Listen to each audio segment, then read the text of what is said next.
Welcome to Punchlines and Punches. This is where we discuss martial arts, their sweat and effort, as well as some digs into other things. Let's dive in. All right, so today we're diving into this story that you would not believe if it weren't actually true. Yeah. It's 1990. Okay. Saddam Hussein has invaded Kuwait, Right. and the world is kind of holding its breath. Yeah.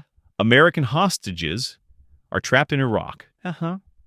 You've got a dictator who's playing a really, really dangerous game, Mm-hmm. and then enter Muhammad Ali. Wow. That sounds like a movie. I know, right? Yeah. It sounds like the plot of a Hollywood movie. Yeah. But this was real life, Oh, wow.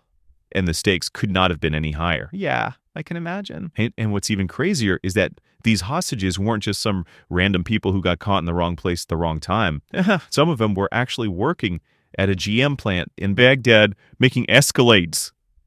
What? I know, this train of all things, Escalades. Wow. Yeah, it's really bizarre. And think about that. Like, Saddam Hussein is fascinated with American culture, even while he's holding Americans hostage. Right. Kind of a paradox, huge paradox. Yeah. Yeah. But this human shield strategy that he used, placing The hostages in these strategic locations made things even more complicated. oh, yeah, for sure. And so much more volatile. Yeah, definitely. I mean, just talk about pressure. Yeah. You've got the Bush administration who is scrambling. Right.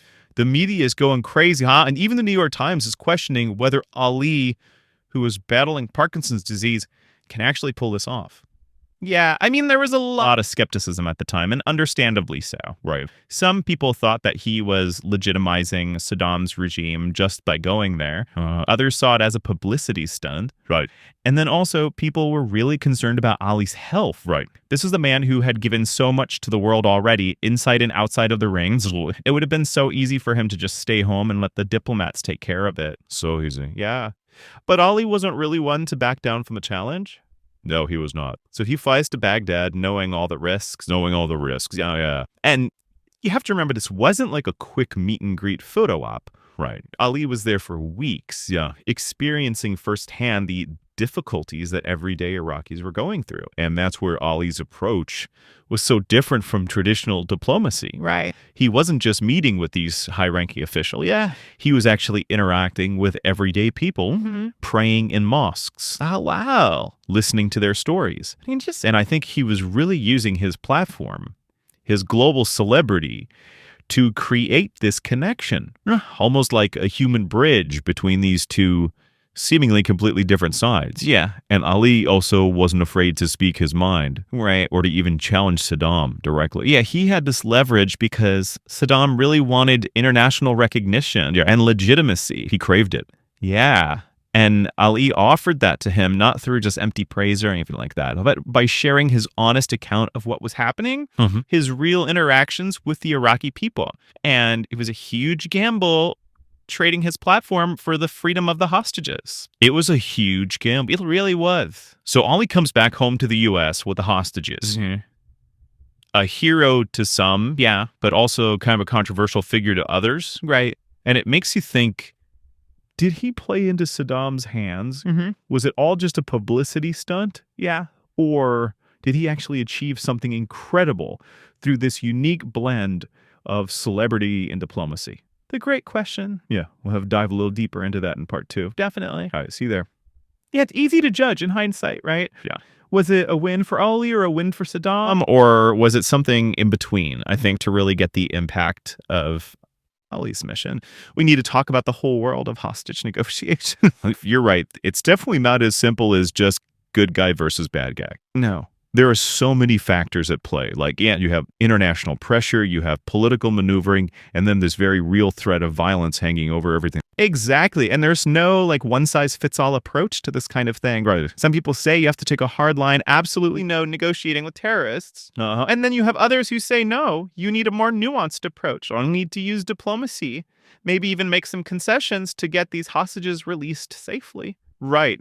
And I think that lack of a clear policy, Yes. like a consistent strategy, makes it so hard to look back and say, okay, was this a success or was this a failure? For sure. And that even applies to like official government efforts. Oh, absolutely. Even someone like Bill Richardson, who was a diplomat for years and specialized in hostage negotiation. Yeah.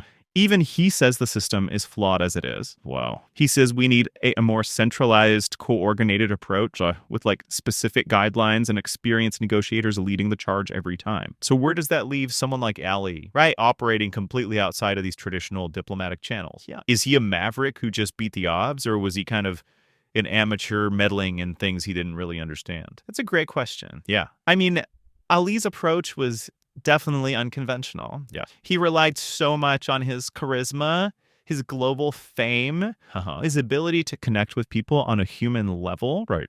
He wasn't following a playbook at all. He was playing it by ear.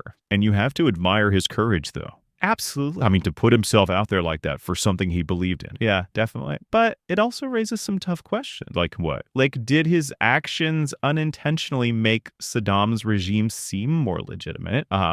Did he hand a brutal dictator a propaganda victory? Right. Those are things we have to grapple with. Yeah, and it's not even just about Ali. No. His story brings up this whole issue of celebrity diplomacy. Right. You see it all the time these days. Yeah, you have Dennis Rodman going to North Korea. Right. Angelina Jolie advocating for refugees. Yeah, it's become a trend. It really has, and it makes you wonder, where do we draw the line? When does celebrity involvement become helpful, and when does it become harmful? Right. Is there a risk of these celebrities being manipulated or even playing into the hands of some pretty dangerous regimes? It's a slippery slope for sure. It is, because on one hand, you have someone with this huge platform who can shine a light on really critical issues. Yeah. But on the other hand, you have this potential for things to backfire. Yes. To accidentally legitimize some really bad people. Definitely. And it's never black and white. No. Sometimes it works out and sometimes it blows up in their faces. Yeah, it's complicated. It really is. You know, I remember when this was all happening, I thought Ali's involvement was a publicity stunt, just a way for him to stay relevant. But going back and looking at all the details, seeing how far he went and the risks he took, it's honestly made me rethink that. I think that's a really important takeaway here. Yeah. Ali's story makes us look beyond just the surface. It forces us to see these situations from different angles, right? And not make these snap judgments. Right. It's about understanding all the nuances and the gray areas of international relations. Exactly. And it's about recognizing that even with all the politics and power struggles going on, individuals can still have an impact. So back to Ali. He never got a Nobel Peace Prize for what he did, but he was awarded the Presidential Medal of Freedom. Right. Does that official recognition, that validation from the U.S. government, change how we see his actions?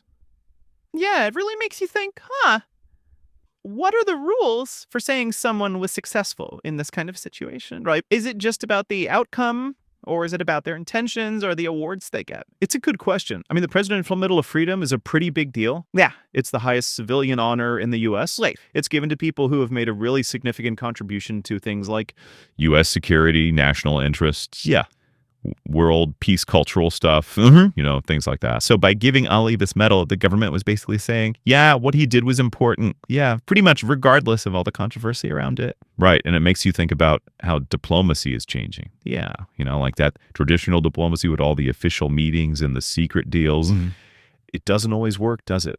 It doesn't. And sometimes you need someone who isn't part of that system.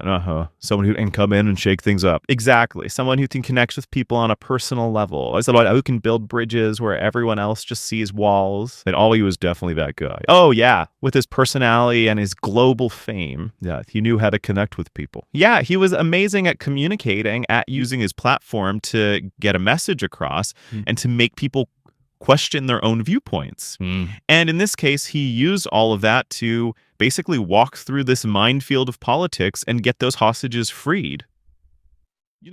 Thinking about all of this now, it's clear that Ali's story is about so much more than just hostage diplomacy. Right. It's about the power one person can have. Yeah. The courage to stand up for what you believe in, even when the whole world is telling you to just mind your own business. I totally agree. It reminds us that we all have a part to play in shaping things. We might not all have a platform like Ali's. True. But we all have our own voices, our talents, our ways to influence people. Right. And we can use those to make a difference in our own little corner of the world. It makes me think that maybe that's Ali's real legacy. Not just his boxing or even this one thing he did in Iraq, but his belief that one person can change things. That's a powerful message. It really is. Yeah. Especially today when it feels like we're facing all these impossible problems. Yeah. So I want you to think about this as you're going about your day. Okay. What would it take for you to step up and use your voice to make a difference in the world? Mm-hmm. Because you never know.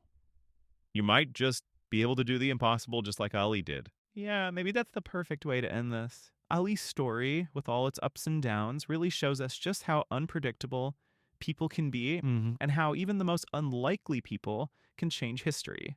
It's been great having this conversation. Yeah, this has been really interesting. Thanks for joining us for this deep dive. Absolutely. And until next time, keep exploring, keep asking questions, and never be afraid to So take it's a ciao chance. from Punchlines and Punches. See you soon.